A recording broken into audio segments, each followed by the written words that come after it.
Hello students, welcome back to class of physics where we were learning about graphical representation of motion.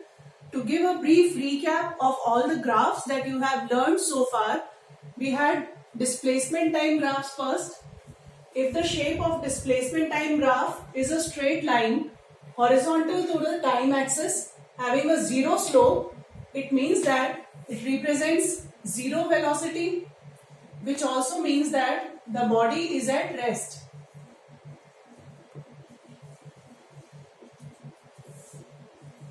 If the displacement time graph is this kind of a shape, we had found also and we saw that its velocity is not zero but it is some positive value. And since the slope is constant, it means that it is showing uniform velocity or uniform motion.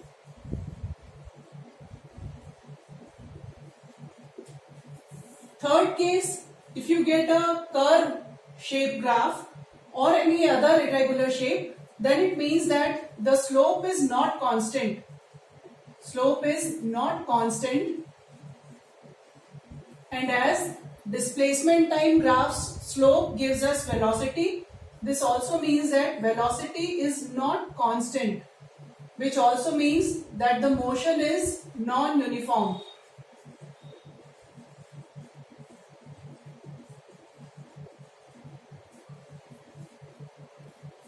If the shape of displacement time graph is like this, then this type of a shape shows that the slope is negative but constant. It means that velocity is negative but constant, which also means that the motion is uniform. So these are briefly the recap of all the graphs that you have learned so far. These are displacement time graphs, and I am quickly taking a recap of velocity time graphs also before we proceed for equations of motion for uniformly accelerated motion. Let us see various possibilities in velocity time graphs. As I have already told you, that slope of velocity time graph gives us acceleration. Looking at the first case, where the slope is absolutely zero, it means that acceleration is zero, so it means the motion is uniform.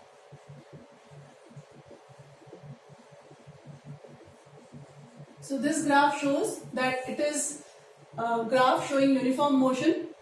This one, the second graph, velocity time graph, where you can see it is a straight line which is inclined with the time axis. It has a constant positive slope, so it means that its acceleration is constant and positive. Constant and positive acceleration as the slope is also constant and positive.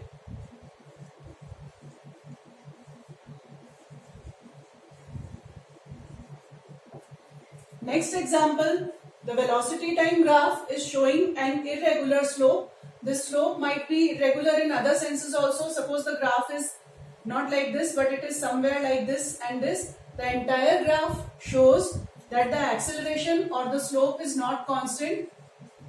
Slope is not constant for the graph. It means that acceleration is also not constant or not uniform. So this is an example of non-uniformly accelerated motion, where this is an example of uniformly accelerated motion. Coming to the next example, here the slope is negative and it means that our slope is negative and constant both, which means that the acceleration is also negative and constant. So we may also say that this is a uniformly retarded motion.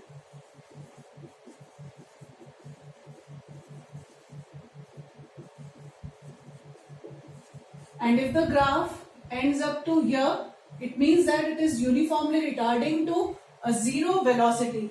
So these are the various possibilities of graphs for velocity and time representing different types of motion. These basic graphs you must always know, and for understanding these graphs and to solve to find out their slopes also, we did some examples in the previous classes. Another thing which is common for all the velocity time graphs is whichever area you consider, suppose you consider this time interval, suppose these are some time intervals t1 and t2. If you find out this area, this gives us the displacement between time t1 and t2. Suppose you are finding out the area under this graph between this time 0 to t dash. This is the time axis for which I am using t. So this also area gives us the displacement in this time interval. So velocity time graphs help us to find out the acceleration also and the displacement also.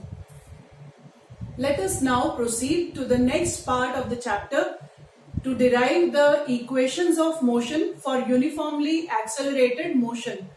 What are equations of motion?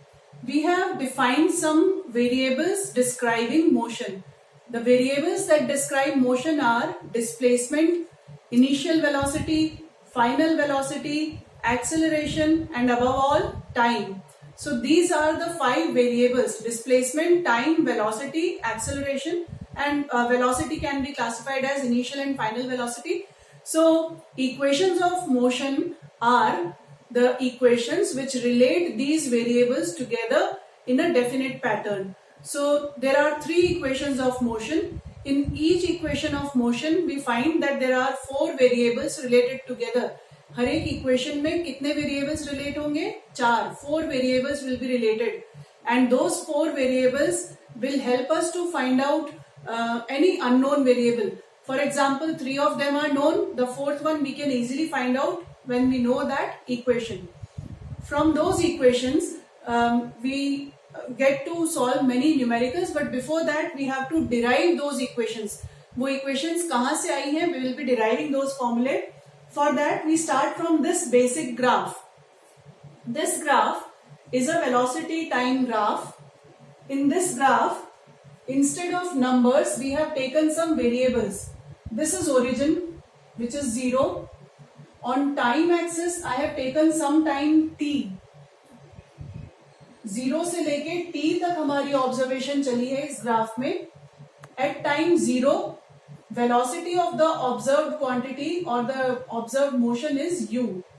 u velocity से time 0 पर चल रहा है object, और फिर जब time t हो जाता है तब इसकी वेलोसिटी हो जा रही है v. आप देख सकते हैं इस ग्राफ में that at time t the velocity becomes v. When I link these 2 points, knowing all the other points in between, we get a straight line. ये जो straight line ग्राफ है, velocity time graph straight line है. It means that the slope is constant and positive.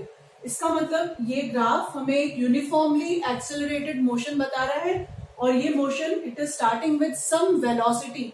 मतलब object rest से start नहीं हो रही है, पर किसी एक पर्टिकुलर वैल्यू से स्टार्ट हो रही है. जैसे suppose at t equal to 0 the object has some velocity 2 metre per second. फिर 2 सेकेंड्स के ऊपर इसकी वेलोसिटी हो जाती है 4, फिर 4 पर हो जाती है 6 पर हो जाती है 8. तो यहाँ आप देख सकते हो कि in equal time intervals the velocity is increasing y equal amounts. So this type of a condition is shown in this graph, but I have not taken any numbers as values. I have taken only the variables. U shows the initial velocity at t equal to 0. V shows some final velocity at time t. If I write the coordinates of these points, I am marking this point as A, this point as B. The point A has x coordinate 0 and y coordinate u. Point B has x coordinate t and y coordinate v. So these are the coordinates. And if I find out the slope of this graph, slope of velocity time graph,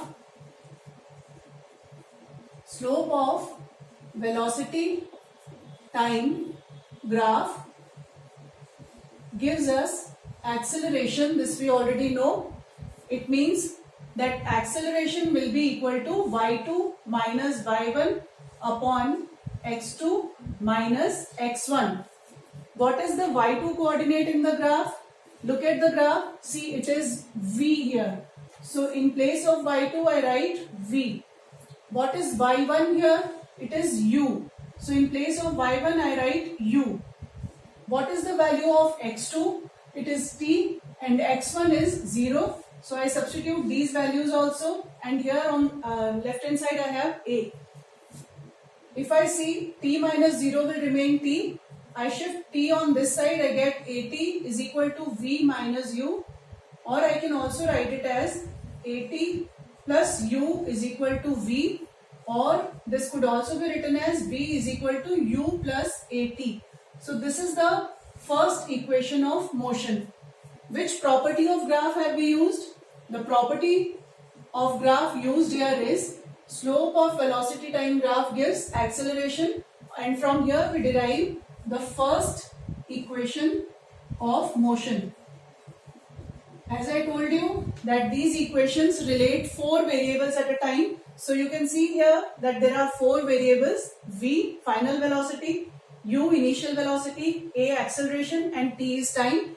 Any 3 of them which are given will help us to find out the 4th one.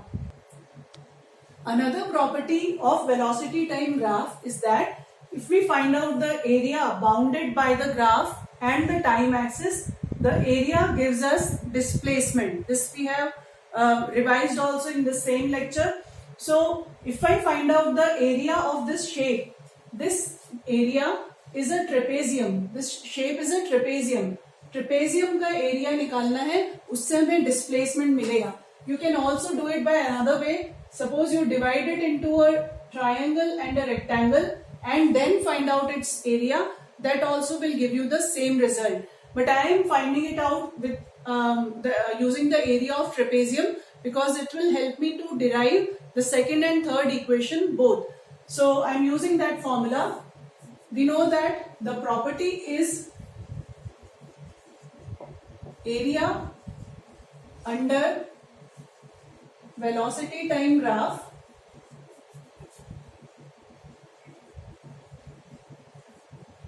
gives displacement.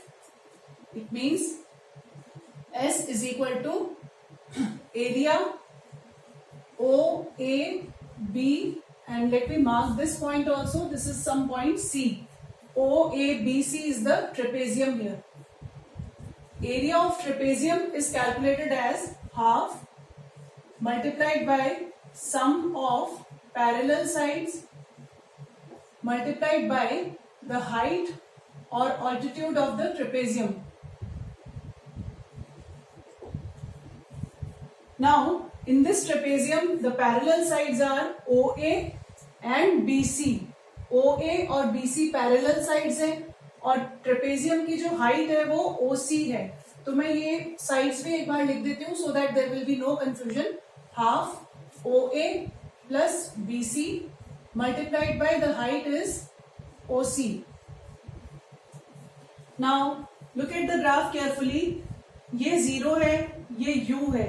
तो 0 से लेके A तक की जो length होगी वो कितना होगा? That will be equal to U. तो OA की जगह I write U. BC length is equal to this length here on the graph, which is equal to V. V is a variable used here. Had it been a number, तो उस number के बराबर ये value होती. तो BC की value V के बराबर है, तो BC की जगह we will write V. For OC, the length of OC is equal to T. So we will write T here. So this is the area expression that we are getting. Now, S, I'll write it once again here. We'll be doing a substitution here. So this is the expression of S that we are getting so far. At this point, we will be substituting one variable using the first equation of motion. In the first equation of motion, we had V is equal to U plus AT. If I put this value here, I get half U plus in place of v I am writing u plus at multiplied by t, which is outside the bracket. When I solve it, I get half 2u plus at multiplied by t. You can also use t can be multiplied with half here also, so I can write t by 2, 2u plus at. Multiplying all these things together, I get t by 2 multiplied by 2u plus t by 2 multiplied by at. ये 2 cancel हो जाता है, आपको मिलेगा ut plus a t into t will be at square upon 2. So what are you getting finally? You are getting the second equation of motion, which says that s is equal to ut plus half at square. So this is the second equation of motion, which can be derived using the area of trapezium. Remember that I have used the area of trapezium and I have substituted this v here to get the second equation of motion. Same steps will be followed for the third equation also. Only difference will be I will be substituting this t from the first equation to get the third equation of motion. For deriving the third relation or third equation of motion, I told you that we will be using the same steps up to the area of trapezium. First you are required to write the property, and after writing down the property we write the steps to find out the area of the trapezium. ये trapezium का area का formula लिख के then we will be substituting this t. ये जो t है हमारे पास acceleration का relation है v minus u upon t. So we can write t is equal to v minus u upon a. तो यहाँ पर जो t है, this t I will substitute with v minus u upon a. So what do I get? S is equal to half v plus u. I hope there is no problem if I write u plus v की जगह I am writing v plus u. There will be no problem because they are just the sum. T की जगह I write v minus u upon a. On the top, on the numerator, you see that v plus u, v minus u is forming an identity. This identity is v square minus u square, and in the denominator the product is 2 and a, that gives us 2a. Now if I shift 2a on this side, I get 2as is equal to v square minus u square. So this is the third equation of motion. Third equation of motion, which is relating yet another 4 variables. 2as is equal to v square minus u square. Which variables are related here? Acceleration, displacement, final velocity and initial velocity. Using these three relations, we can easily find out for uniformly accelerated motion different variables which are unknown to us in terms of the known variables. Another important thing, children often ask that what type of questions can be asked here. We have just derived 3 equations of motion using this graph. Suppose in the exam you are asked to derive any of the 3 equations. You may be, usually it is not, all the 3 equations are not asked together. Any of the 3 equations can be asked. Suppose आपको बोला जा रहा है second equation derive करिए. So for the second equation derivation, you will draw the graph with complete labeling. Look at the graph carefully. यहाँ पे velocity लिखा है, यहाँ पे time लिखा है और यहाँ पे uv लिखा है. Many times children do a mistake that in place of velocity they just write v. But v is a variable that we are using on the graph. So don't write vt here. Write complete spelling of the graph, velocity, time, velocity और time लिखेंगे और पूरी labeling वगैरह properly करके. So this graph is awarded 1 mark whenever derivation is asked. Then you are required to write down the property. Which property of graph are you using? For the second and third for the second and third equation, we use the area property graph. Area property use करी हमने कि area under velocity time graph gives us displacement. So this property we will use, and then we will show all the steps.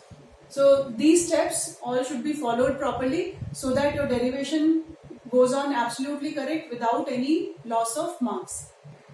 I'll end this lecture with a small example where we will see how to use the equations of motion which we have derived just now. There is a question which I have written that a stone is dropped from a height of 100 meters.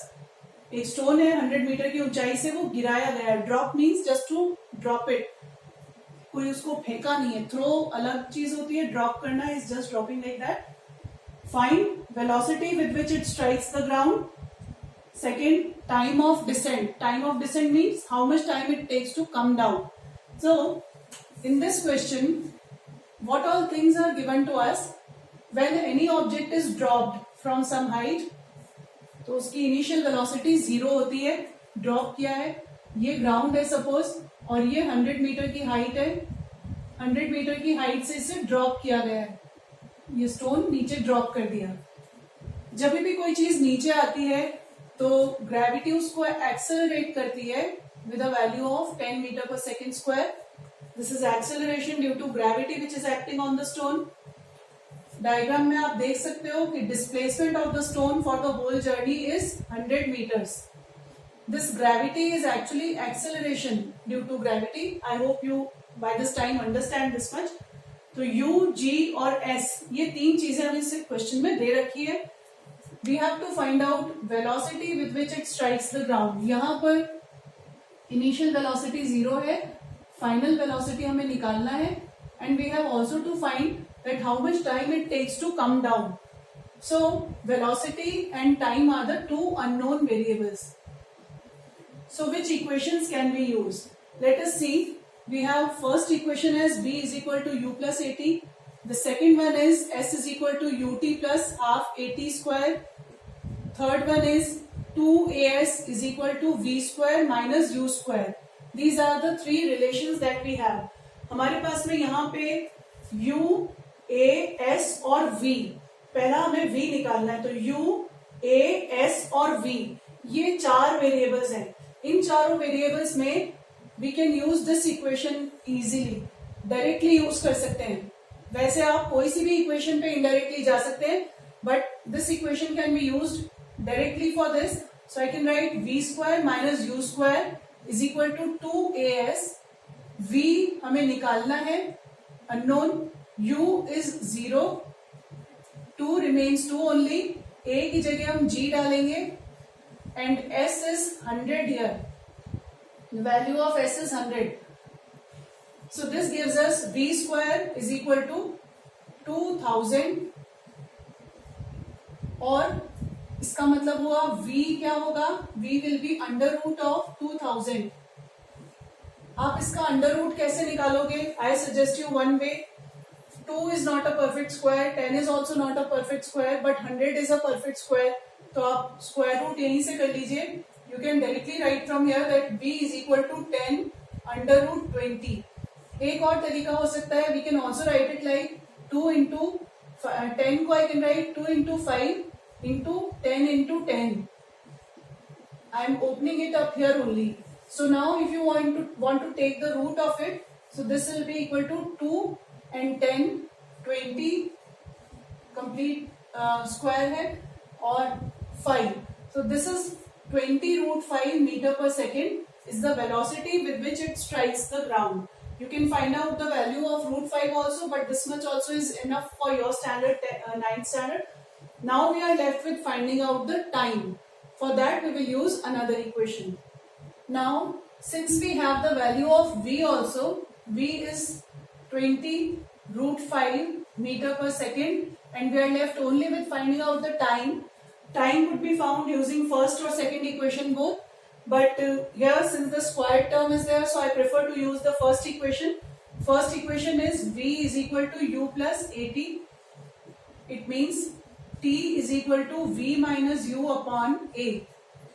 So v, what is v? v is 20 root 5, u is 0, and a is 10 in this case. So this gives us 2 root 5 seconds. So this is the time taken by the object to come down. Like this, you can solve many other numericals which I will be providing you in the coming classes. And this will help you to understand the equations better and to get a good practice for yourself.